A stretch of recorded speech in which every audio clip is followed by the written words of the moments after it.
All right, the holidays are here and it's time to start making some awesome sweets. And as raw foodists, we don't give up on that. We definitely continue to have our sweets. So today I'm going to show you how to make chocolate macaroons, which are going to be so delicious and they're going to taste so great on that cookie sheet, that beautiful cookie plate you're going to give to a friend. So let's start off with the ingredients. For this particular recipe, you're going to need not very much ingredients, which I love. So you're going to start off with some coconut. I've already got that in the food processor here. And again, we're going to want to do raw coconut, so make sure that that's what you're looking for when you pick that up. You're going to see here that I've picked up some raw cocoa powder. That's important than just regular baking powder because it just lends itself to a completely different flavor. It also has different nutrients. It hasn't been cooked. This is important. This is the way you want to go. Here's your coconut oil. It is in hard form here. You can see that. We're going to melt that a little bit when we add it to the recipe. And I want to show you the grade that I'm using from a maple syrup. I didn't know this when I started out as a raw foodist, that maple syrup came in different grades. The difference is all in the taste, and I like to use grade B for when I'm cooking sweets because it just has that more maple flavor. It also has a little bit of a caramel flavor, which I think is awesome.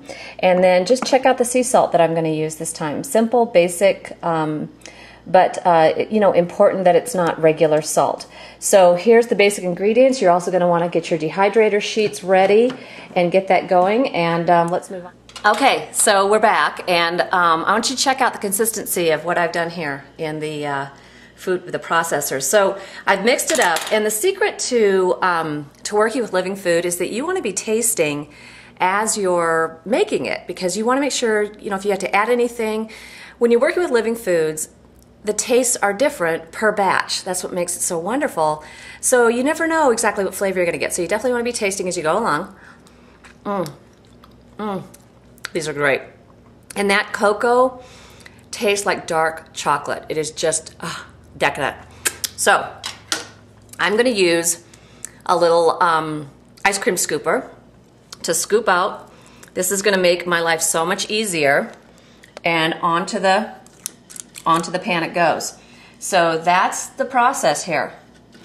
And look how cute those are going to be. Okay, we are going to do something special with these chocolate macaroons. I am going to add a superfood to them. I picked up some bee pollen at a local Whole Foods and found it in the refrigerator section. And I'm going to add this in. I'm going to add about a ½ cup of this bee pollen to these chocolate macaroons and just boost them up for immunity. So we're talking about living foods, and you can't get closer to nature than bee pollen. Let's talk about that just a little bit. So I have tried this bee pollen in my smoothies. That's an amazing way to go. About a tablespoon for my smoothies every day. I have also tried it in food that I have tried to cook with, like oatmeal. Not a great way to go. You want to keep that that bee pollen alive, per se. When you cook it, it breaks down, and the flavor that's there, that there's like a smokiness to it, it definitely alters the flavor. So you want to keep it as a living food, and I have found that when you add it to sweets, it makes all the difference in the world. So I have added about a ½ cup to this second part of my my macaroon mixture, and just mixed it right in there. And let me just tell you a little bit about where this bee pollen comes from, because I had to research that. I didn't know that. But basically what happens is the bee goes into the flower and he's collecting that pollen on his little legs, and then he's also secreting his own enzymes and his own nectar to that, and that forms that cute little pellet. And so when he goes into his hive, the beekeepers, you know, they've got this little device that actually extracts that little pellet from his leg, and then they collect that, and then they bag it and sell it to us. And I mean, you are eating as close to nature as you possibly can. So an amazing superfood. Get some, put it in, you know, treats like this.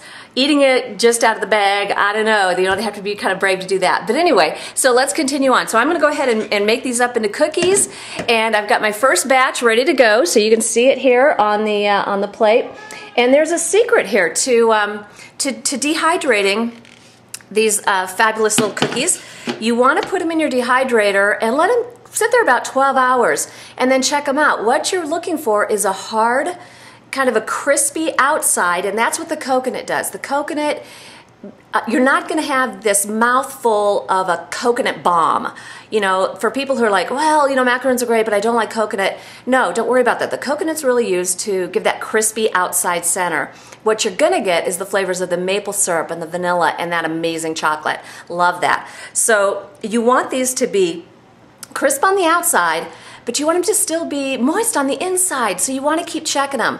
So I'm going to do these at 115 degrees until tonight, then I'm going to check it, and if they're still not where I want them to be, and at this size, I have a feeling they're going to go the entire evening as well and through the night. And so I'm probably just going to adjust my dehydrator down 5 degrees and let them go overnight. And then they'll be ready to serve. So this is definitely a treat. You want to start the day before you're going to serve them, or bring them to work, or give them as a gift. But believe me, they are going to be a wonderful addition to any little potluck or gift that you give somebody. So check out the recipe on my website, healthylivingwithjolene.com, and have an amazing holiday season.